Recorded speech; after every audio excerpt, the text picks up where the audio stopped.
Fala pessoal, tudo bem com vocês? Gente, estamos aqui para mais um episódio do DRL Cast e hoje nós vamos falar sobre transição de carreira. Como transicionar a sua carreira, você que é profissional de segurança no trabalho. Como sempre, eu sempre falo nas minhas redes sociais, segurança no trabalho pode funcionar como uma escada para você fazer um upgrade para a tua carreira, a tua ascensão profissional. E hoje a minha convidada, a minha convidada é uma pessoa muito top. Sou muito fã dela. Conheço ela já de longa estrada profissional. Não vamos dizer muito, não, porque senão a gente entrega a nossa idade, né? Vamos dizer assim, quando ela começou a trabalhar, eu tinha mais cabelos, eu era bem mais cabeludo. Minha amiga Rayane Paiva. Prazer, Rayane, ter você aqui com a gente. Seja muito bem-vinda. Obrigada. Seja muito bem-vinda aqui. Quando eu comecei esse projeto do podcast, você foi uma das pessoas que eu coloquei aqui como... Eu tenho que trazer a Rayane. Tenho que trazer a Rayane aqui, que a gente é colega de profissão de um período, né? Não vamos dizer o nosso período, né? Enquanto seus cabelos estão ficando brancos, os meus estão caindo. Já estão bem branco, boa parte é por conta aí desse processo. Desse processo. Gente, hoje o nosso episódio tem um patrocínio da Medvida. Medvida é uma empresa especializada em exames médicos, exames complementares, certo? Você precisou, quer solucionar, quer ter atendimento rápido e preço justo e atendimento com qualidade. Entre em contato com o pessoal da Medvida, que fica ali na rua Princesa Isabel 960. Rayane, bora lá. Vamos falar sobre transição de carreira, certo? E nesse primeiro bloco eu quero te perguntar assim, primeiro, como foi a construção da tua carreira para a segurança no trabalho? Como foi que você chegou, assim, cara, você técnica e técnica de segurança, o que é isso? Porque eu sempre digo, no meu começo, quando foi a minha primeira vez, eu já disse assim para a pessoa, cara, esse negócio de briga não é comigo. Ser segurança não é comigo. Mas aí como foi contigo esse primeiro encontro aí com a segurança? Davi, primeiro eu quero agradecer o convite. Né? Gosto muito de participar desses momentos. Eu acho que eles são importantes, né? Até para que a gente possa trazer para a área de segurança do trabalho contextos.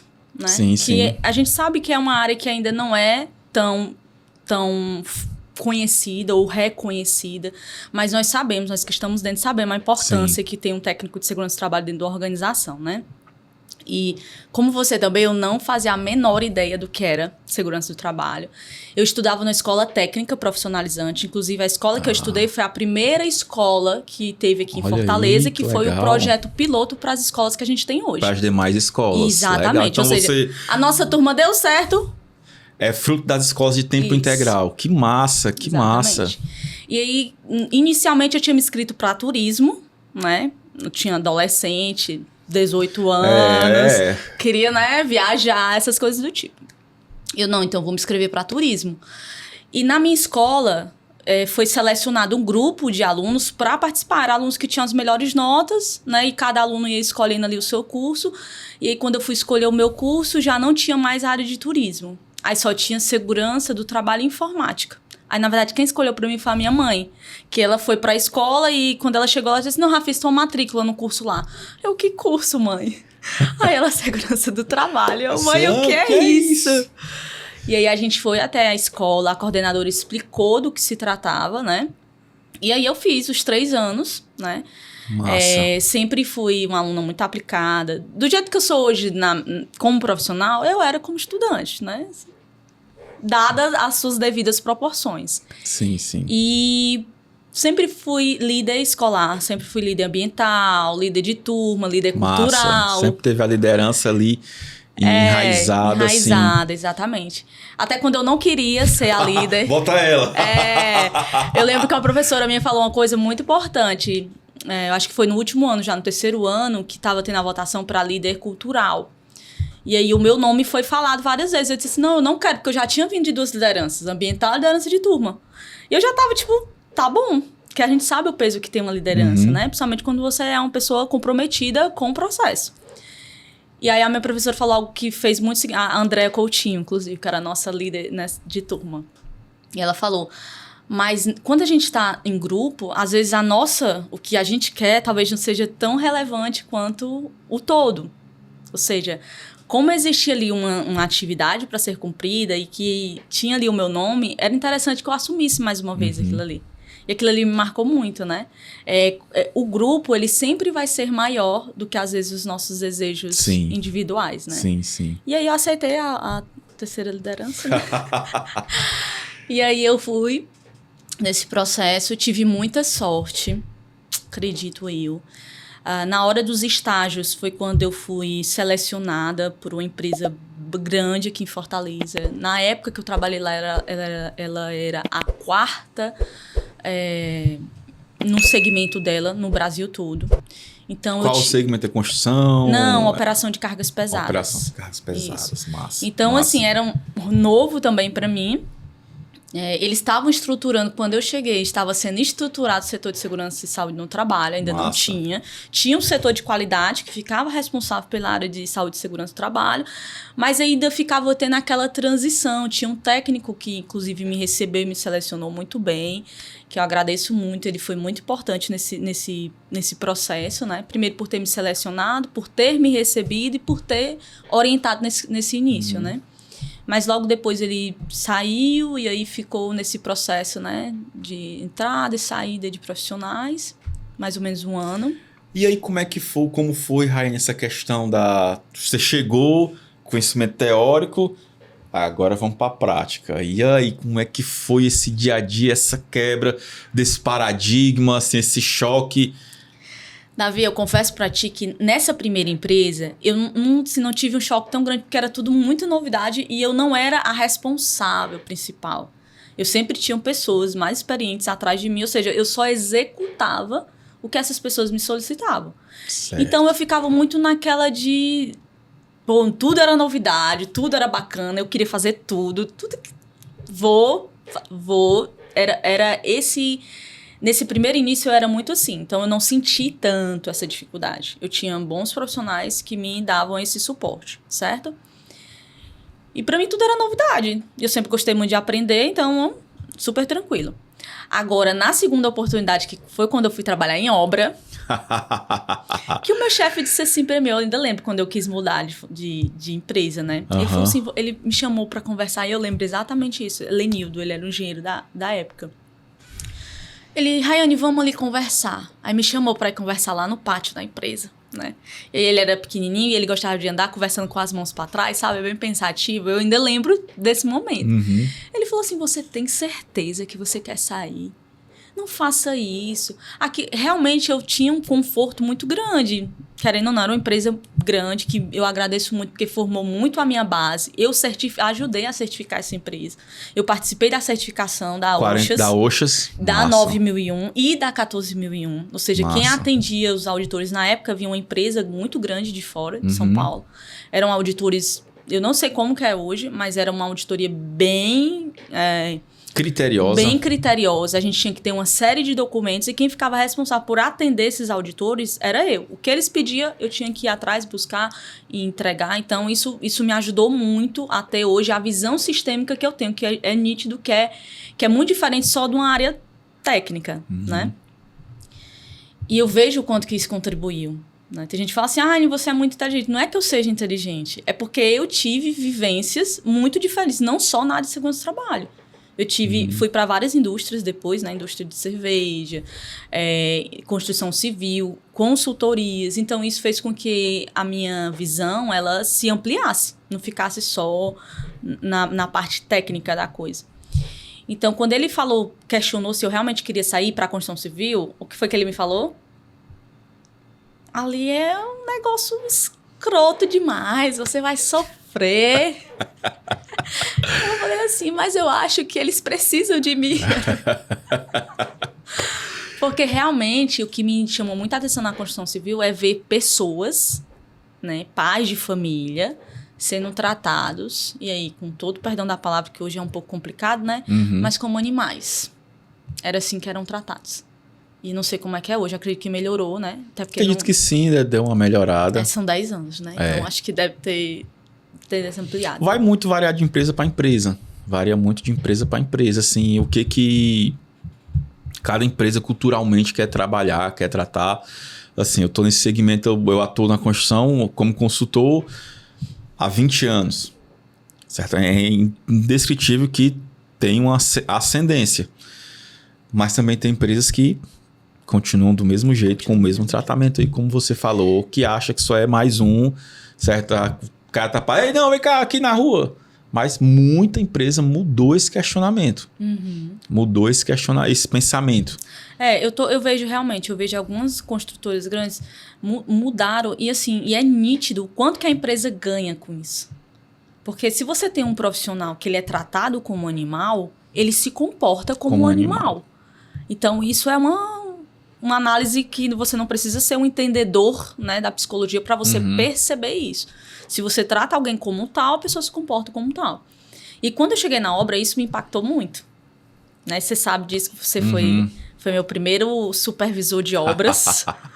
E quando eu cheguei, era um mundo assim, aquela obra, aquele negócio que um dia tava de um jeito, no outro dia já tava uma outra. E aí, galera, imagine assim, ela sai de um local que muitas vezes o debate com o funcionário eu tenho direito à insalubridade? Tenho, porque aqui, eu trabalho com óleo e graxa, o meu ruído dá acima de 85, esse EPI não é bom para um local que o cara vai, como disse, trabalhar a cultura do cara.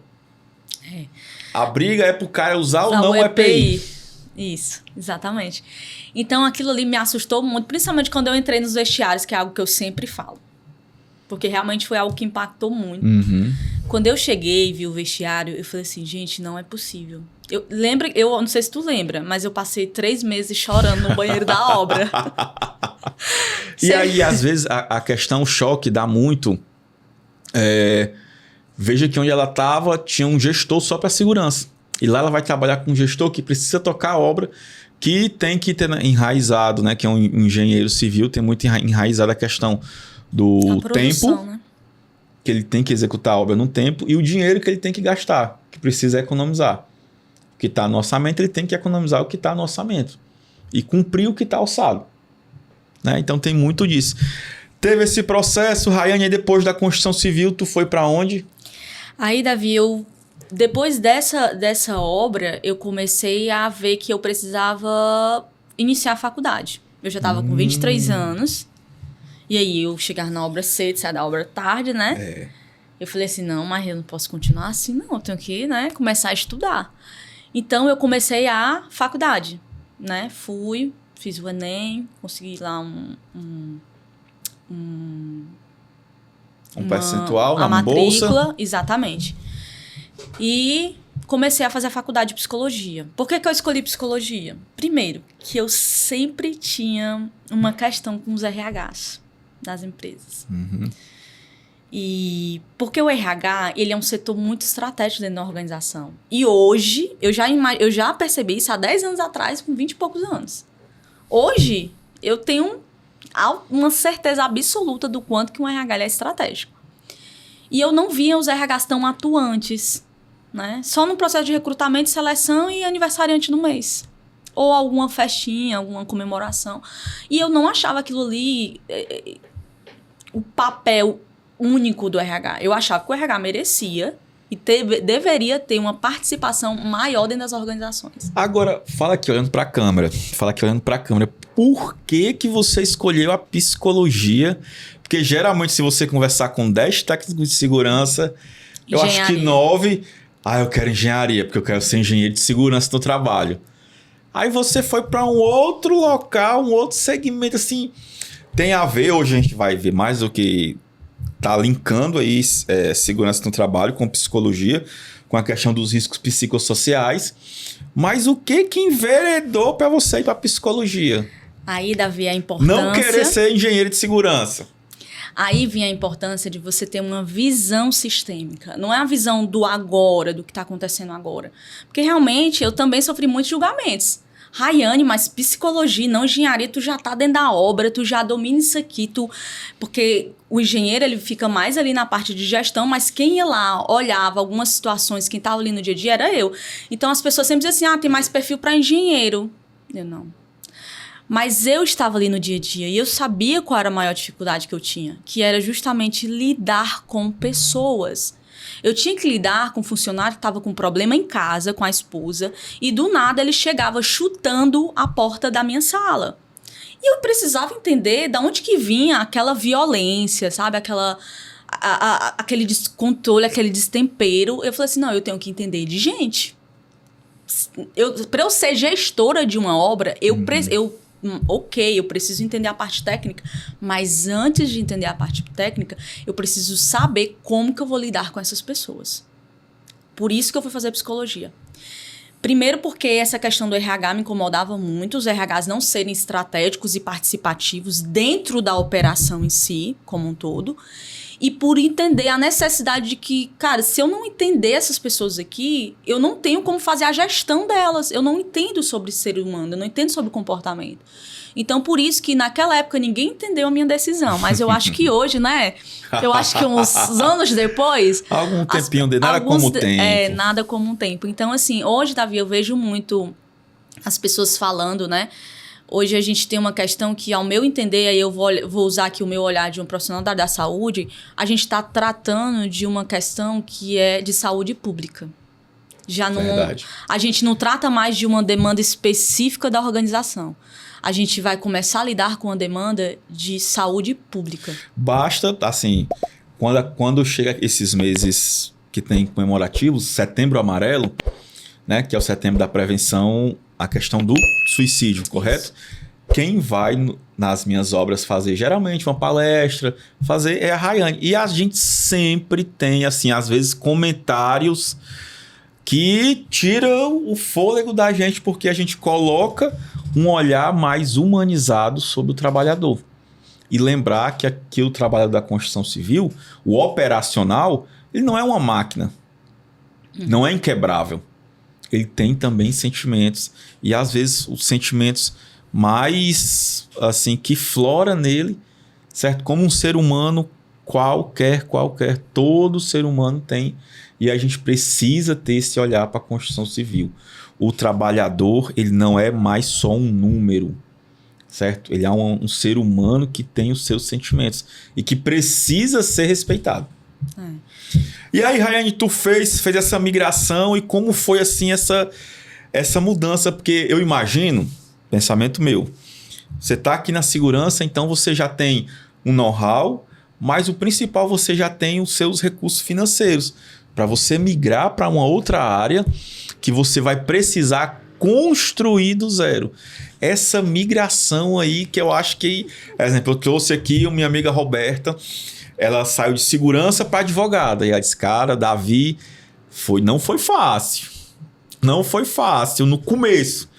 Né? Ganhar aquela marra de... Então, para ti, como foi? Assim, sair de técnica de segurança, que é óbvio que com o tempo o salário, o financeiro vai aumentando. Aí, opa, eu vou para uma outra que eu vou começar aqui do zero. Davi, aí tem muito aspecto pessoal.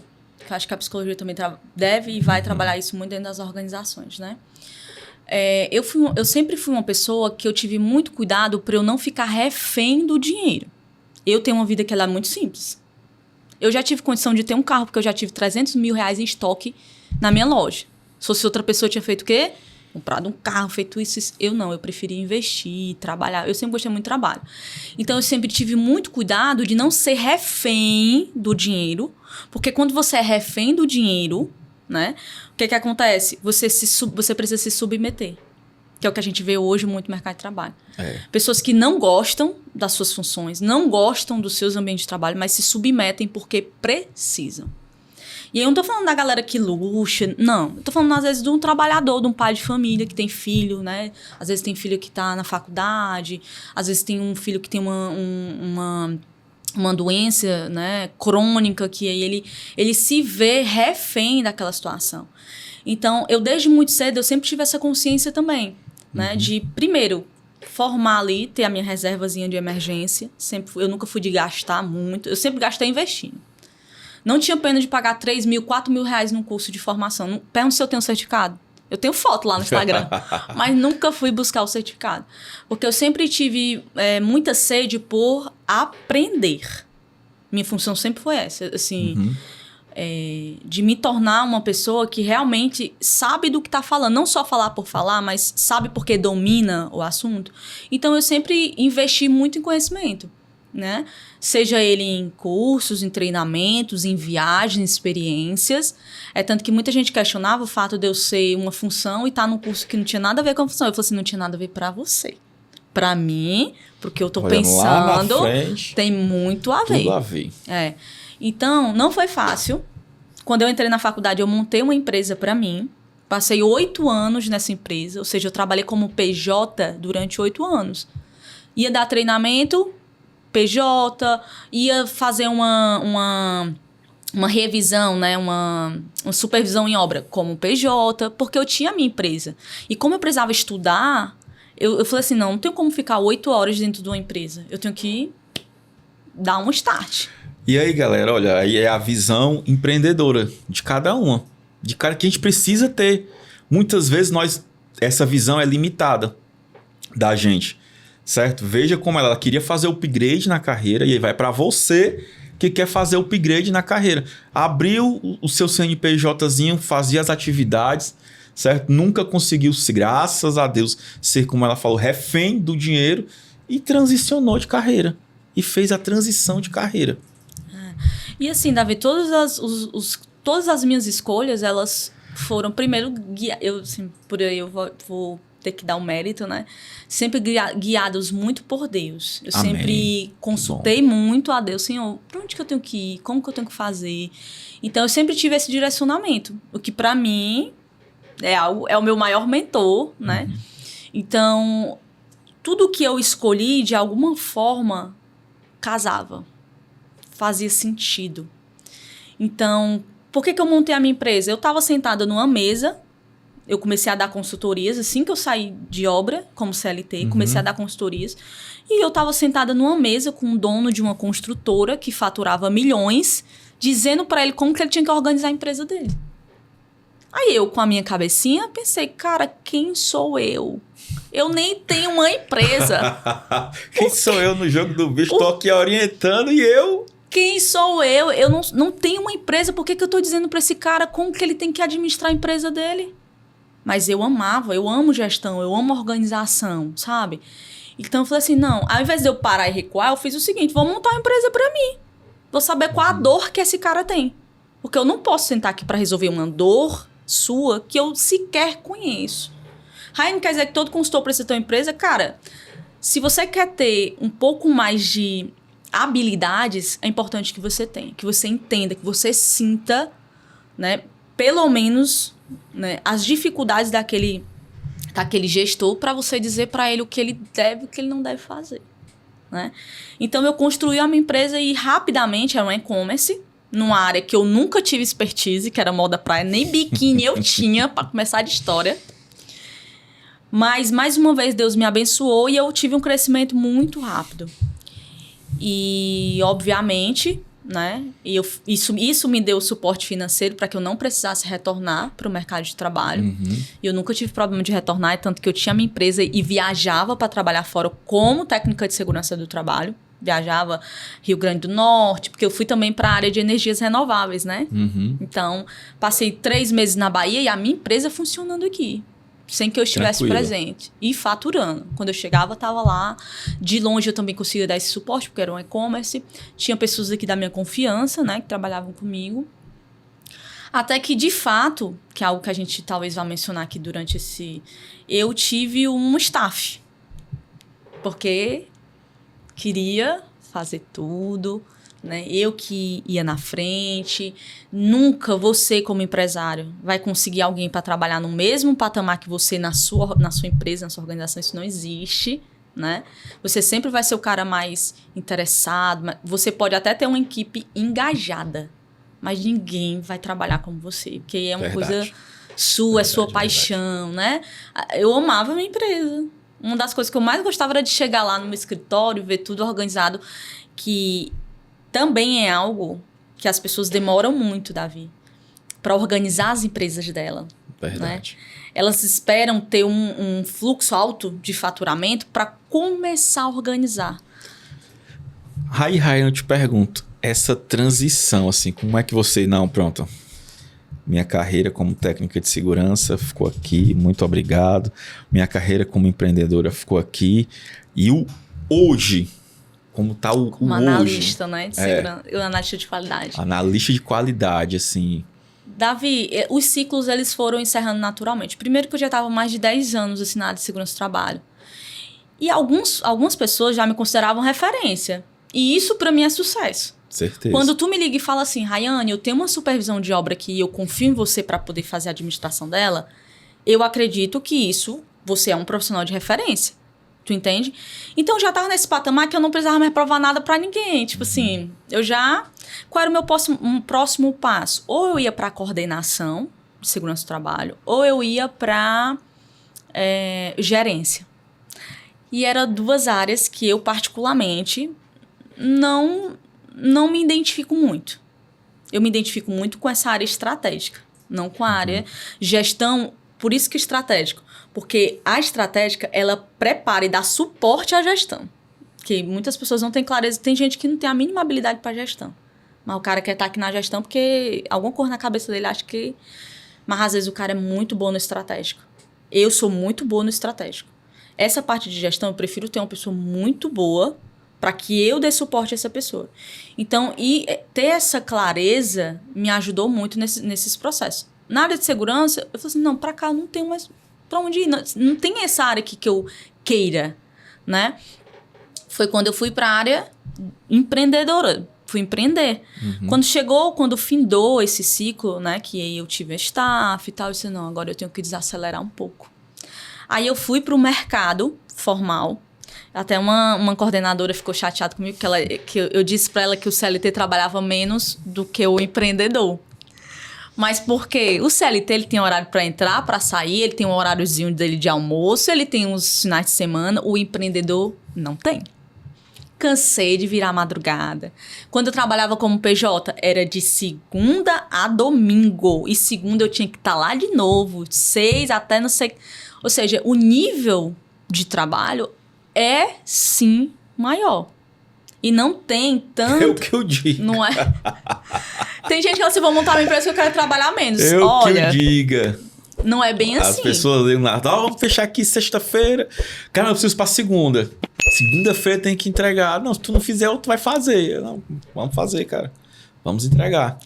Então, assim, quando a gente resolve empreender, a gente tem que ter essa flexibilidade psicológica de entender que você vai trabalhar mais.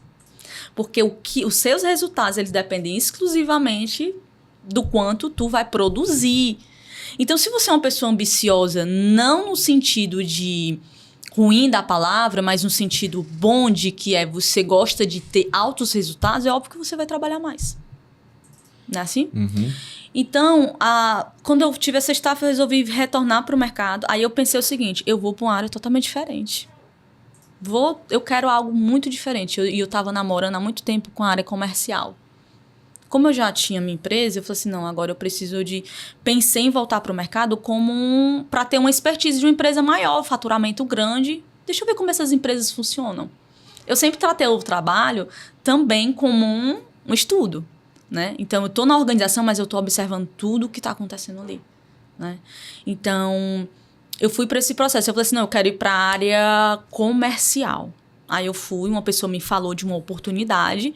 Eu fui lá, coloquei meu currículo, participei do processo seletivo, né? Bem assim, bem do começo, que quando você é técnico, você não participa mais do processo seletivo. Um vai te indicando, né? E tu vai pro processo. Quando eu cheguei lá e vi uma sala cheia de gente, meu Deus, o que eu tô fazendo aqui? E o medo, né, Davi? Tem aquele friozinho na barriga. Começando do zero. Começando do zero com 30 a mais. Então eu pensei, vou. Aí eu ia pro comercial. O comercial trabalha muito com comissão. Então, cara, se eu trabalhar do jeito que eu trabalho pra mim, pros outros, e eu tiver uma comissão compatível, eu vou voar. E aí, no processo seletivo, um dos gerentes lá, na hora que ele viu, que inclusive é um gestor que é bem fora da curva, eu nunca tinha visto, na verdade ele não era gestor. Ele era diretor e estava como gestor. Uhum. E você vê nitidamente a diferença. É tanto que é onde tu tá hoje? Que é onde eu tô hoje. Que foi ele que me selecionou para esse cargo. Eu fui para a área comercial, o cara me recrutou para a área de analista de qualidade, quando ele viu meu currículo. Massa. Eu falando lá pra ele, não, mas você se encaixa mais com a área de analista de qualidade. Temos aqui, você quer? Eu já tinha uma experiência, né, nos anteriores. Eu falei assim, quero. Como é ser analista de qualidade de uma loja de carros? O que é que tem a ver com tudo que eu vivi? Ainda vou pegar o meu lá com ela. Inclusive, né, Davi, estamos nesse processo. Então, Davi, foi muito desafiador. Mas, assim, eu sempre fui muito destemida. Eu não tenho medo de desafio. Eu não tenho medo de deixar nada pra trás. Aí você saiu daquela questão, Rayane, de... como é que eu posso dizer assim? De obra, né? O capacete, a bota pesada, o sol quente, das 2 horas da tarde... Pra uma salinha toda arrumadinha, cheirosinha, ar-condicionado. Certo? Aí eu te pergunto, valeu a pena? Você enxerga que tá valendo a pena? Davi, tá sim, mas como eu te expliquei, todas as funções para mim, elas são temporárias. Tudo é uma estação. Tudo é uma estação. O que eu aprendi foi uma coisa que validou muito uma questão para mim. Eu queria saber como que eu ia desenvolver num ramo que eu não conhecia nada. Quando eu cheguei com 3 meses, as pessoas iam me perguntar, quantos anos você tem de concessionário? Meu amigo, eu comecei agora. Sério, não parece. Então, eu entendi que processos são processos. Independente da indústria que você está, processos são processos. Então, eu fiquei ainda mais apaixonada por essa área. Que bom, que legal. Deixa a mensagem, estamos chegando, esse relógio, ele tem um problema comigo, ele não alivia não, viu? Então, deixa uma mensagem aqui, Rayane, para aquela pessoa, para aquele nosso amigo técnico que quer migrar de carreira, que assistiu esse podcast, mas que tem aquele receio, que está com aquele medo. Então, deixa aquela mensagem de encorajamento aqui para ele, que você, mais um técnico aqui que eu trago, que está vencendo, certo? Que conseguiu usar a segurança no trabalho como um trampolim para migrar para uma outra área. Deixa aqui a mensagem para essa pessoa. Davi, eu acredito que todo mundo que quer fazer uma transição de carreira, o mais importante é você ter essa segurança dentro de você. O medo, ele sempre vai existir, porque o novo, ele sempre vai causar medo, né? Mas é muito importante que você se prepare para essa transição, que seja algo estruturado, que você escolha muito bem as pessoas que você vai ouvir, né? Então, saber pedir ajuda, nesse sentido, é muito importante. Como pedir ajuda o quê? Ouvir. Ouvir pessoas que já estão onde você gostaria de chegar, né? Isso é importante. Selecionar muito bem quem você vai ouvir e fazer o teste, né? O medo, às vezes, ele vai querer te paralisar, ele vai querer que você retorne, né? Mas, a partir do momento que você está preparado, né? Que você fez todas as análises necessárias, quem é da área de segurança sabe o que é análise de risco, você deve ir, né? Você deve se aventurar, né? E se você se dedicar, se você estiver imerso num processo, é muito provável que você tenha sucesso no que você escolher fazer. Show, Rayane. Obrigadão, muitíssimo obrigado por ter vindo aqui. Gente, chegamos ao fim de mais um episódio, certo? Você que está assistindo, você que quer transicionar a carreira, esse episódio foi feito exclusivo para você. Deixo aqui o meu muito obrigado, você que chegou aqui com a gente até o final. Muito obrigado, um beijão para você, que Deus te abençoe.